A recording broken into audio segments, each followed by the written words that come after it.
Our first talk is titled From Home to the World, A Journey of Gratitude and Growth. Presented by Jade Cantoneros. Please welcome Kaya to the stage. Raise your hand if you love to travel. Can you tell me how many countries you've been to? Do you feel happy when you travel? Well, I also love to travel, but moving is a different story. Ever since I was a kid, I've led an international life. Between traveling my whole life, moving from place to place, being the child of parents from different races, having family from everywhere around the world, and going to international schools my whole life, I can say that I have been molded not just by nature, but by dozens. However, if I'm completely honest, it wasn't the easiest environment to grow up in. Having to deal with the constant goodbyes to family and friends, it was hard. No matter how hard I tried to not be sad, I was, even just a little bit each time. It made me strong, is what I was told, and what I told myself.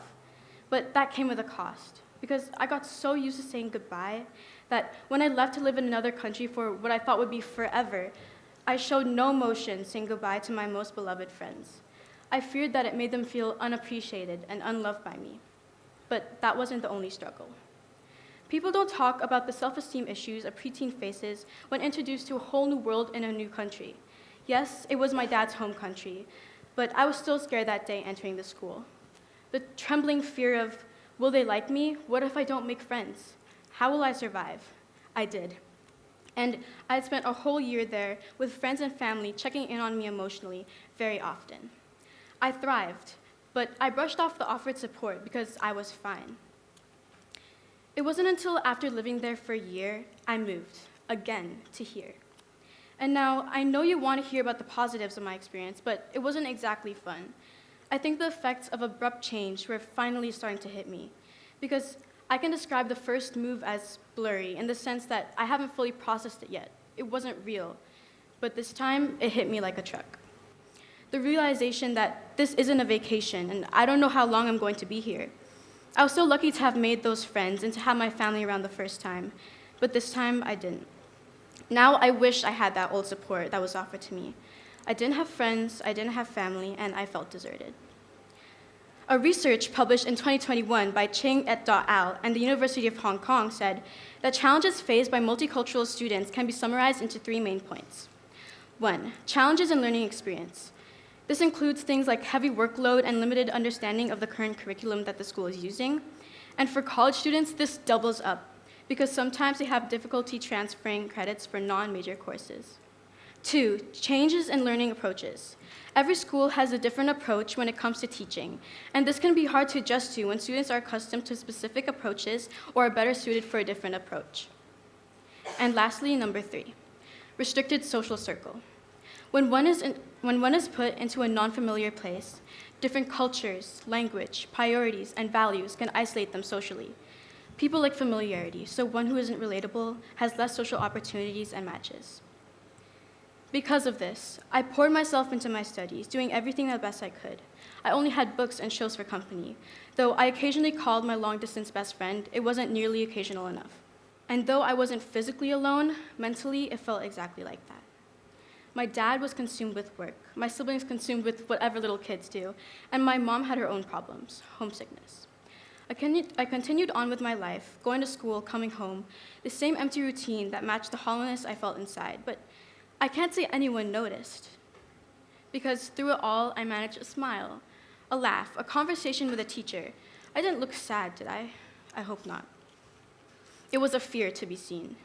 No one could know this is how I felt. I shoved it down because why was I sad? I made reasons to not feel the way I felt.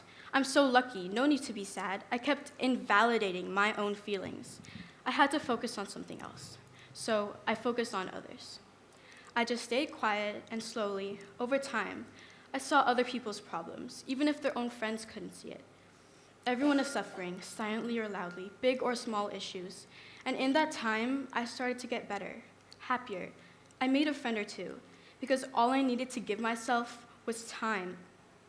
Time to soak it in and adjust. Everyone is hurting, is what I learned. Everyone is different and colorful and unique and has their own battles. The things that comforted me the most during this time were the small gestures someone did. A smile, opening the door for a stranger, It helps because when I opened my report card to see all A's, I didn't get the same reassurance as a warm smile from a stranger. So if there's anything you want to learn, it's to be kind. Never assume someone's situation and keep your peace. Make sure to give yourself time. Once I gave myself time, I saw more clearly. I started to appreciate things more, like the culture around me and the things I've learned. For example, it makes you realize that the people who are actually meant to be in your life will stay. I had to leave my best friend in my home country, yet we are still together to this day. I've made and lost so many relationships, but the ones that matter, like my best friend, will always be there for you. So keep your loved ones close, and you may just grow closer. I have met and talked to so many people from everywhere around the world, with their own unique lives and stories. So many hardships they experience, yet we're lucky to be here today and focus on the positives of each story. Yes, I went through so much change, but it made me appreciate my home and my family even more. And you don't know what you have until you've lost it. So appreciate the small things more. And once I started to grow with it and adapt with the change, I achieved way more in my mental growth. So know that if you ever feel scared or uncomfortable with change, that the world is always changing, and the best thing you can do is to just go with it. Don't live in fear, embrace new things that come in your path, because it might just make things better. Thank you.